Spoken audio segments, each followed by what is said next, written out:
talk to you a little bit about my journey with ovarian cancer. My journey with ovarian cancer started in 2018.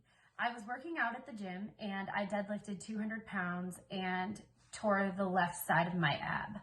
I thought that the left side of my ab, where my C-section scar was, had torn open on the inside and that I maybe had a hernia there, as I had torn my C-section open 2 times before exercising.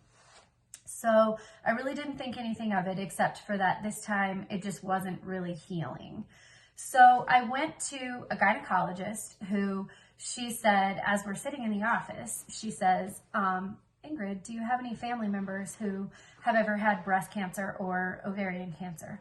And I said, yes, my grandmother died of ovarian cancer when she was 48 years old. She said, okay, that sounds great. I'll just take these vitals down and have up on the table and tell me, what brings you in. I said, I tore my ab and it hurts really bad right here. And I think that there's something with my C-section scar. So I'm hoping that maybe you can help me with that. She starts pushing on my abdomen and she says, I think that I can feel a mass in there. And I said, of course there's a mass in there. I tore my ab and it's got tissue damage.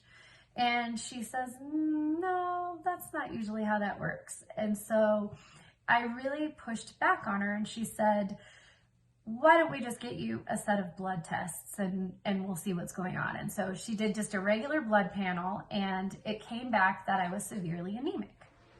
And I said, yes, I'm severely anemic because I hurt my side and it's probably open and bleeding on the inside. And she said, well, that may be true. And so we should get an ultrasound. And at this point, honestly, I didn't want to do any of that. I just wanted my ab to be fixed and to move on. And so I found myself an abdominal surgeon who confirmed that I had torn my ab, but he also said that there was something else going on. And so ultimately I ended up getting that ultrasound. While I was at the ultrasound, they found that I had a mass the size of a grapefruit that was around my left ovary. Honestly, I never had any symptoms of ovarian cancer and felt really good. So the doctor said, don't worry about it. It's, let's surgery this, let's go in and take it out and we will just get you on the road and we'll fix your ab at the same time. And I was like, yeah, that sounds like a great idea. So we get in and it's my birthday and I'm in for surgery and the anesthesiologist says it's gonna take 1.5 hours and we will get you in and get you out. Get you in and go home and have a good holiday. Well, it ended up being 7.5 hour surgery to debulk me from all of the cancer that I've had in my abdomen. It's everywhere. Intestines, stomach, peritoneal cavity. The cyst that they actually went in for wasn't cancer after all, but there was cancer everywhere else.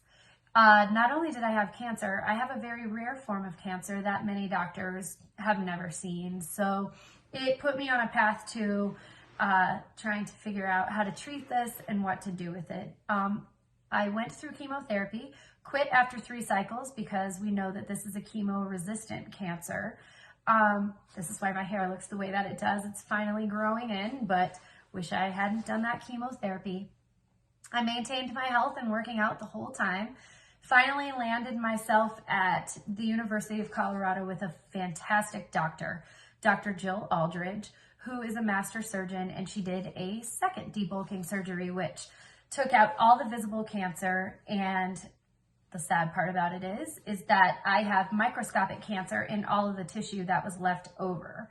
So after the surgery, I felt great. I feel awesome now, but they have found that after 14 months of no evidence of disease that I have a 7-millimeter tumor on the left side of my abdomen again. And the treatment for low-grade serous is relentless and it's not showing very much like overall survival rates. So I'm choosing not to do any treatment right now and I'm just watching this cancer grow. I'm very comfortable with that. I research. I use precision medicine. I'm on the cutting edge of everything. The sad thing for us is that there is a high probability that I will not survive past my oldest daughter in high school, and I will be just like my grandmother who died at a very young age. The journey of ovarian cancer doesn't just start when you get it. It can start generations before you. So I encourage you to know your risk factors and to get genetic screenings. My grandmother had ovarian cancer. I have ovarian cancer. My daughters will not have ovarian cancer.